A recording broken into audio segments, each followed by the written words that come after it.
सूरज अभी गुरूब नहीं हुआ था कि भेड़िया और लगर बिघा एक खतरनाक मंसूबा बना रहे थे।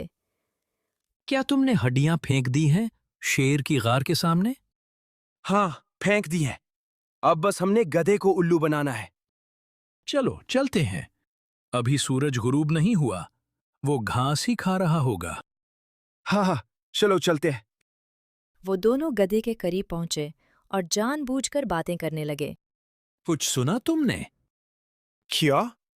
शेर अब दूसरे जानवरों को छोड़कर अपने वफादार जानवरों का शिकार कर रहा है। ये कैसे हो सकता है? ऐसा ही है। कल मैंने उसे देखा, उसने हिरन को मारा और खा गया। उसकी हड्डियां अभी भी उसकी गार के बाहर मौजूद हैं। गधा ये सब सुन रहा था। उसने सोचा, शेर क्यों हमें मारेगा? हम तो इसके बहुत वफादार साथी हैं। क्यों न शेर की गार के बाहर देखा जाए कि क्या वाकई हड्डियां पड़ी हैं या ये दोनों झूठ बोल रहे हैं। गधा शेर की गार के बाहर पहुंचा। उसने देखा वहां हड्डियां वाकई मौजूद थीं। अरे बाप रे, वो तो दोनों सही कह रहे हैं। हड्डियां तो वाकई पड़ी हैं। इसका मतलब है कि अब शेर बूढ़ा हो गया है, बाहर जाकर शिकार नहीं कर सकता। जो वफादार साथी उसकी गार में आते हैं हाल पूछने या खाना देने, अब उन्हीं को मारता है। इसका मतलब है इसने मुझे भी मारना है। सो अब मैं इससे दूर रहूंगा।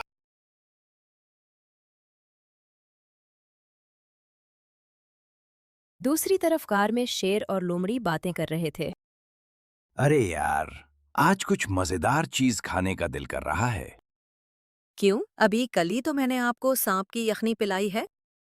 अरे यार, सांप की यखनी से काम नहीं चलता। मेरा तो दिल ताजा गोश्त खाने को कर रहा है। ताज़ा गोश्त? महाराज, आपने तो जंगल में शिकार पर पाबंदी लगाई हुई है। ना खुद शिकार करते हैं, ना किसी को करने देते हैं, तो ताज़ा गोश्त कहाँ से खाएंगे? मैं जा रहा हूं दूसरे जंगल। वहां किसी न किसी जानवर का शिकार करके ताजा गोश्त खा लूंगा। तुम इस तरह करो, गधे को बुलाओ, उसे कहो कि बादशाह सलामत दूसरे जंगल जा रहे हैं। सो वो कहते हैं कि मेरी गार में बैठ जाओ ताकि कोई मेरी कीमती चीजें चोरी ना कर ले। लोमड़ी गधे को बुलाने चली गई। अरे सुस्त और कायल जानवर, उठ, बादशाह सलामत तुझे बुला रहे हैं। इतनी सुबह सुबह मुझे क्यों बुला रहे हैं? इतनी सुबह तो उन्होंने कभी नहीं बुलाया। अरे पागल, वो दूसरे जंगल जा रहे हैं शिकार करने, तो कहते हैं कि गधे को मैं अपनी गार में छोड़ के जाऊंगा ताकि कोई चीज चोरी ना हो। गधे ने सोचा, अब इससे कैसे जान छुड़ाई जाए। चुनांचे उसने फौरन बहाना बनाया। नहीं नहीं, मैं नहीं आऊंगा। मैं जा रहा हूं। अपनी बीवी बच्चों का पेट पालना है। सुबह सुबह गार में जाकर नहीं बैठ सकता। लोमड़ी ने वापस आकर शेर को बताया कि गधा ये कह रहा है।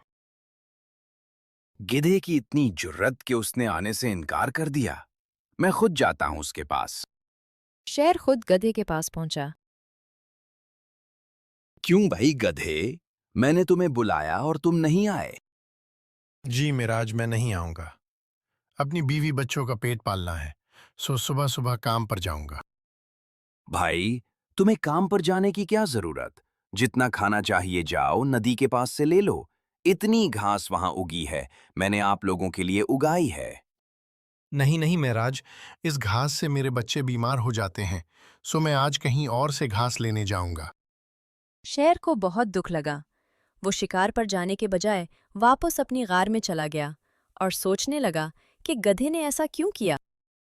साजिशी टूला फिर से इकट्ठा हुआ। पहला निशाना सही ठिकाने पर लगा है।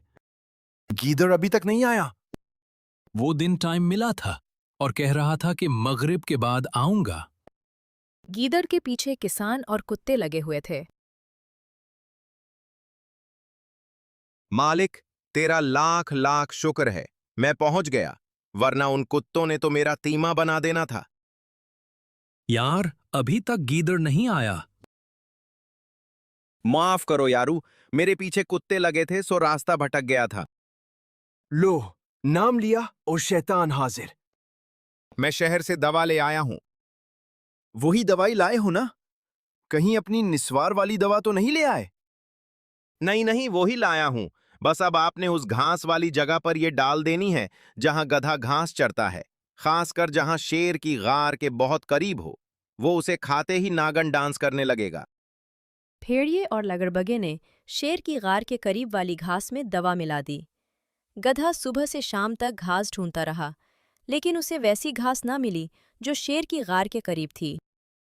अब घास तो मुझे ना मिली, तो घर क्या ले जाऊंगा? चलो, सूरज गुरूब होने का इंतजार करता हूं। जब शेर गार के अंदर चला जाएगा, तो फिर मैं उसके गार के बाहर वाली घास खा लूंगा और अपनी बीवी बच्चों के लिए भी ले जाऊंगा। सूरज गुरूब होने के बाद जूं ही गधे ने घास खानी शुरू की, दवाई ने असर किया। गधा उछलने लगा, कूदने लगा, आवाजें निकालने लगा। ये सुनकर शेर गार से बाहर आया। जूं ही शेर बाहर आया, गधा अछलते कूदते शेर की तरफ बढ़ा। शेर ने समझा, ये मुझे मारने आया है। शेर वापस गार में घुस गया और बाकी जानवरों को हुक्म दिया कि गधे को फौरन पकड़कर कैद कर दिया जाए। गधे को फौरन पकड़कर जेल में डाल दिया गया। क्यों भाई गधे, बताओ, अब कैसा महसूस कर रहे हो? मुझे क्यों बंद किया गया? मैंने क्या किया है? मैंने कभी किसी का बुरा नहीं सोचा, फिर मेरे साथ ये क्यों? मेरी वफादारी का यही सिला मिला। मासूम बनने की जरूरत नहीं। तुमने शेर को मारने की कोशिश की, इसीलिए शेर ने हुक्म दिया कि तुम्हें जेल में बंद कर दिया जाए। मैं ऐसा क्यों करूंगा? शाप, बकवास बंद। बकवास तुम कर रहे हो, मुझे गुस्सा मत दिलाओ। शेर ने हुक्म दिया है कि अगर ये जरा सी भी ऐसी वैसी बात करे तो उसे मारना शुरू कर दो। तुम मुझे मारोगे? उसके बाद लगड़बगे ने गधे को मारना शुरू किया और इतना मारा कि उसे बेहोश कर दिया। भेड़िए ने जंगल में अफवाह फैला दी कि गधे ने शर्मिंदगी की वजह से खुदकुशी कर ली। शेर के सामने एक ऐसी लाश लाई गई जिसका चेहरा पहचानना नामुमकिन था। शेर, जो पहले ही गधे के बर्ताव से दुखी था, गधे की मौत की खबर सुनकर बेहोश हो गया। होश में आने के बाद उसने कहा, मेरी ज़हनी सेहत को बहुत ठेस पहुंची है। मेरा दिमाग इतना काबिल नहीं रहा कि जंगल चला सकूं, सो मैं अपने बाद लगड़बगे को उस जंगल का महाराज बनाता हूं। जब तक मैं दुखों और ज़हनी अजियत से निकल न जाऊं, तब तक जंगल का बादशाह लगड़बगा ही रहेगा। इसके बाद उसने लगड़बगे के हवाले हुकूमत कर दी और खुद गार के अंदर रहने लगा। इधर सब कुछ ठीक चल रहा था। लगड़बगा और भेड़िया दोनों बहुत मौज मस्ती में थे। शेर का ज़हनी तवाज़ुन ठीक न था, सो ये जिस जानवर का चाहते शिकार कर लेते। कोई जानवर एहतजाज करने वाला न था। जो भी आवाज़ उठाता, ये सबसे पहले उसका शिकार कर लेते। जंगल में बहुत वहशत का माहौल था। एक दिन भेड़िए ने ऐलान किया, अब जंगल में कोई जानवर मुझसे पूछे बगैर नहीं आएगा। अगर कोई आया तो फौरन उसे शिकार बना लूंगा। लेकिन हमारे रिश्तेदार दूसरे जानवर जंगल में रहते हैं, वो आते जाते रहते हैं, तो उनका क्या कसूर? बस मैंने कह दिया है, जो कोई आएगा मुझसे पूछ कर आएगा। अगर बगैर पूछे आया तो उसे खा जाऊंगा।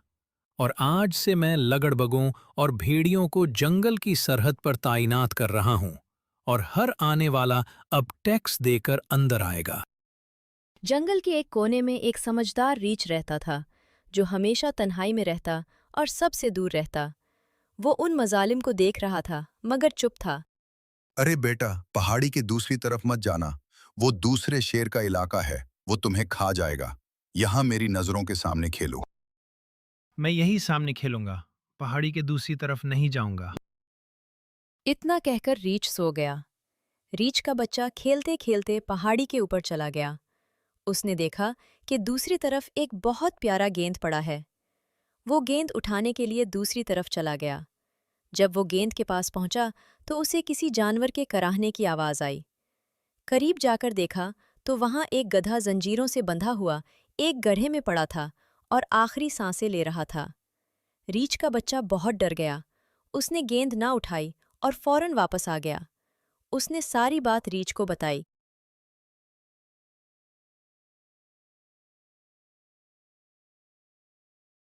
क्या देखा? कौन सा जानवर था? बाबा, एक गिद्धा था, जंजीरों से जकड़ा हुआ, आखिरी सांसें ले रहा है।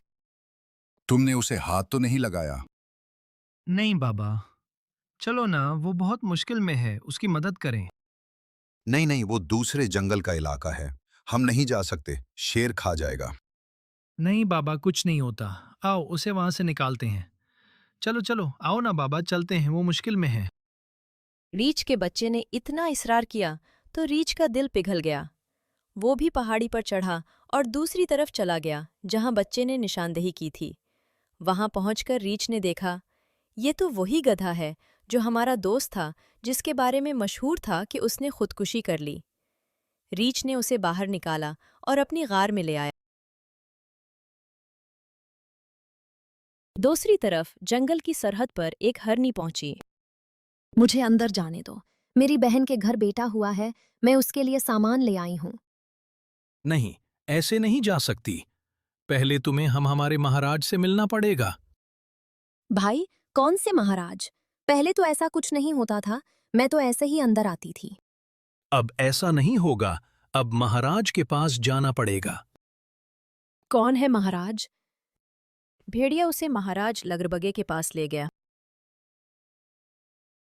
हाँ भाई, क्यों आई हो? मेरी बहन के घर बेटा हुआ, उसके लिए सामान लेकर आई हूँ, उससे मिलना है।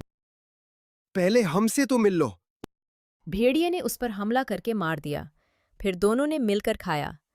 खाना खाने के बाद अरे यार, वो याद है? क्या? उस गधे का क्या हुआ जिसे जंजीरों से बांधकर गड्ढे में फेंक दिया था? मुर्ख खप गया होगा और हमने दूसरे जंगल में फेंका था। अगर बाहर निकला भी होगा तो वहां के शेर ने मार दिया होगा। जान छूटी। वैसे भी शेर का लाडला बना फिरता था। जब तक वो था, शेर हमें पूछता ही नहीं था। रीछ ने गधे को नहलाया, खाना दिया, दवाई दी। जब तबीयत कुछ बेहतर हुई तो रीछ ने पूछा कि क्या हुआ था। गधे ने सारी बात बताई। कैसे एक शाम घास खा रहा था, फिर कुछ हुआ, शेर ने बंद किया, भेड़िए ने जेल में मारा, बेहोश किया, फिर जंजीरों से बांधकर गड्ढे में फेंक दिया। रीछ को सब समझ आ गया कि ये किसकी मंसूबाबंदी थी, किसने ये गेम खेली। रीछ सोचने लगा। अब क्या किया जाए? हुकूमत तो लगड़बगों और भेड़ियों की है, उनके खिलाफ साजिश करना आसान नहीं। अब कैसे बदला लिया जाए? वो दोनों ये सोच ही रहे थे कि बाहर से शोर शराबे की आवाज आई। रीछ ने बाहर निकला और देखा कि चंद कुत्तों ने गीदड़ को नीचे गिराया हुआ था और मार रहे थे।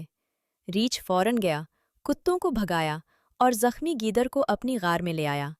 उसने गीदड़ के जख्म धोए, पट्टियां की, खाना दिया। गीदड़ ने गिधे को रीछ की गार में देखकर हैरान रह गया। फिर रीछ से पूछा, ये गधा आपकी गार में क्या कर रहा है? ये तो मर गया था। रीछ ने उसे सारी कहानी सुनाई। गीदड़ सुनकर रोने लगा। तुम क्यों रो रहे हो? क्योंकि मैं भी इस गेम का हिस्सा हूं। ये जो गधे के साथ हुआ, मैं इसका बराबर का शरीक हूं। मुझे माफ कर दो। मैं तुम्हें बदला लेने का रास्ता बताऊंगा। फिर गीदड़ ने सारी कहानी सुनाई, कैसे उसने लगरबगे और भेड़िए के साथ मिलकर ये सब किया। रीछ रात के वक्त लगरबगे और भेड़िए के ठिकाने के पास पहुंचा और गधे जैसी आवाजें निकालने लगा।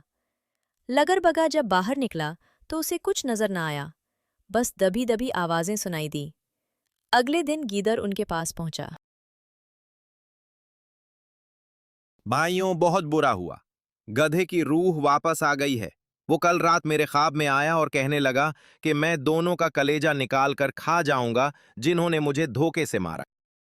हाँ, कल रात मैंने भी आवाजें सुनी, लेकिन जब बाहर निकला तो कुछ नजर ना आया।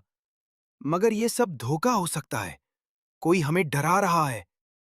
ये कैसे हो सकता है? इसकी रूह क्यों वापस आ गई? अरे भाइयों, जो बेगुनाह कत्ल होता है उसकी रूह वापस आती है और इंतकाम लेती है। मैं तो सिर्फ बता रहा हूं, तुम्हारी मर्जी। यार, अगर सच में रूह आ गई